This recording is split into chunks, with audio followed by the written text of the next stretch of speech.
नवीन शाळा, नवीन विद्यार्थी, नवीन जबाबदारी, भरपूर उत्साह. चला माझ्या टीचर लाईफच्या सुंदर प्रवासाची सुरुवात करूया. B Ed internship day, 9th class, geography, Marathi lecture, teachers life log.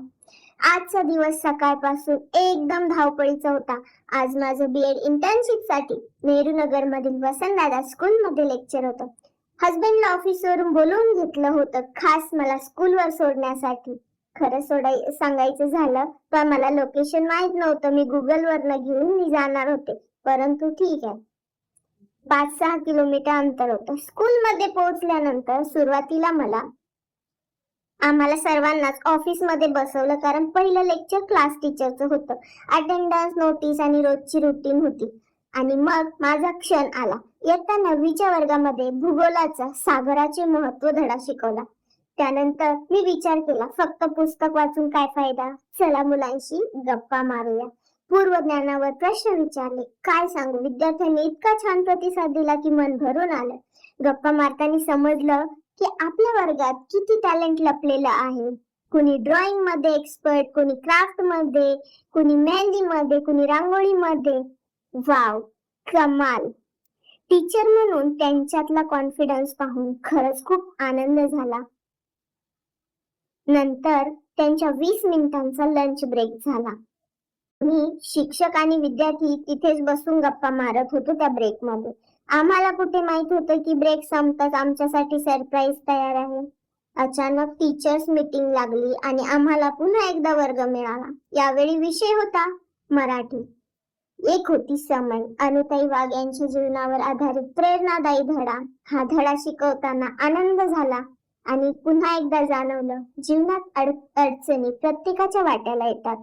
काही लोक हार मानतात, काही रडतात आणि काही जिद्दीने उभे राहून स्वतःचा मार्ग तयार करतात. अनुताई वाघ यांनी समाजासाठी, शिक्षणासाठी, मागास घटकांसाठी कार्य केलं आणि विद्यार्थ्यांना सांगताना त्यांच्या चेहऱ्यावरचा विचार करण्याचा भाव पाहून खूप समाधान मिळालं. त्यानंतर इंग्रजी विषयावरही थोडंसं बोलले. ज्या विद्यार्थ्यांना रीडिंग, रायटिंग किंवा फॉनिक्स मध्ये अडचण होती त्यांना एकच सल्ला दिला, रोज थोडासा सराव करा. वीक पॉइंट हाच उद्याचा स्ट्रॉंग पॉइंट बनतो. वाटते का? हो, काउन्सिलर म्हणून नाही पण एक टीचर म्हणून मला एवढंच वाटतं, प्रत्येक मुलामध्ये क्षमता असते, फक्त त्याच्यावर विश्वास ठेवणारा एक शिक्षक हवा असतो. आणि सगळ्यात सुंदर गोष्ट म्हणजे एवढा मोठा वर्ग पण पूर्ण शांतता, विद्यार्थ्यांचा आदर आणि शिकण्याची तयारी. हे खरंच माझ्यासाठी आज सर्वात मोठं रिवॉर्ड होतं. तर चहाचा आनंद घेतला. मग पहिल्यांदाच एकटीने पुण्याच्या बसने प्रवास केला. याआधी प्रत्येक वेळी कॅब बुक करायची, 150 ते 200 जायचे. आज फक्त 20 रुपयात घरी पोहोचले. वाव. थोडस हसू आलं आणि वाटलं एक्सपिरियन्स पण मिळाला आणि पैसेही वाचले. आले, फ्रेश झाले. तोपर्यंत माझी ट्युशनचे विद्यार्थी आली होती. मग काय, दिवसाचा शेवट पुन्हा एकदा शिक्षणानेच झाला. खरंच आजचा दिवस मला एक गोष्ट शिकवून गेला, जितकं वाटाल तितकं वाढतं. आणि शिक्षक म्हणून विद्यार्थ्यांच्या चेहऱ्यावरचं समाधान यापेक्षा मोठा आनंद दुसरा नाही.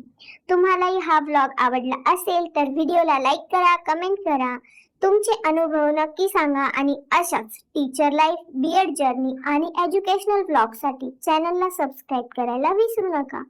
पुन्हा भेटूया एका नव्या दिवसासोबत. तोपर्यंत काळजी घ्या. भेटू पुन्हा. बाय.